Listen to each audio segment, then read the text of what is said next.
туршилтыг хүргэх гэж байна. Тэгэхээр дөрвөн хэсэг дээр бол энэ цэнийг хураах, тэгээд дамжуулах, цэнийг үүсгэх, дамжуулах, түнчлэн одоо бөмбөс лөө ус нэлчин гэлөө. Тийм, ус нэлчих, тэгээд дэлхийн таталцах хүчний талаарх мэдээлэл хүргэсэн тийм. Үзэрсэн. Одоо энэ хэсэгт дахин цахилгаан цэнэгтэй холбоотой туршил.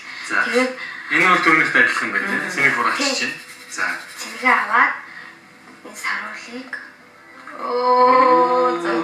энэ туршиж гин үү?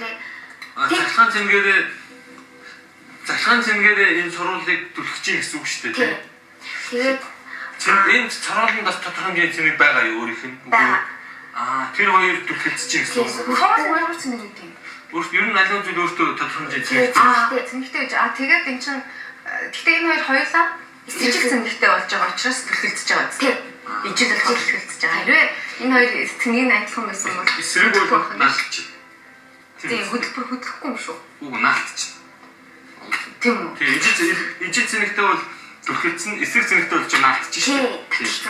Соронсон шиг байна. Тийм тэгээд хунцар яагаад ашигласан бэ гэхээр энэ дээр нь доор нь тавхаар энэ хоёр цэнэг тойрширна гэсэн. Тойрширна. Тийм. Тэгэхээр энэ цэнгэнд одоо жишээлбэл хасах цэнэгтэй энэ цэнгэнд нэмэх цэнэгтэй ингээд тойрширч байгаа гэсэн. Нэг тал руу ингээд цэнгүүд нь ялгарч байгаа гэсэн.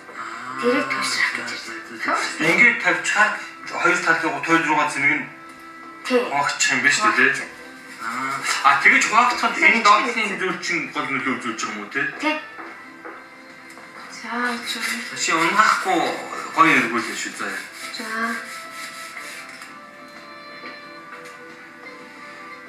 Би чамд туршилт хийж үзүүлэх үү? Уурслаа цэнэгний хураасан цэнэг яаж одоо таталцаад төлөвлөцдөг? Ижил цэнэгтэй бол энэ чи яах вэ гэхээр таталцсан тийм. Таталцсан. Чамдаа үзүүлэх юм уу өөр дээр үзүүлэх? Өөр дээр үзүүлэх тийм. Одоо яаж чи? Яах таталцсан байна. Таталцж байгаа үстэй. Ижил цэнэгтэй. Тэгэхээр хоёулаа цэнэгтэй гэсэн үг үү? Зөв үү?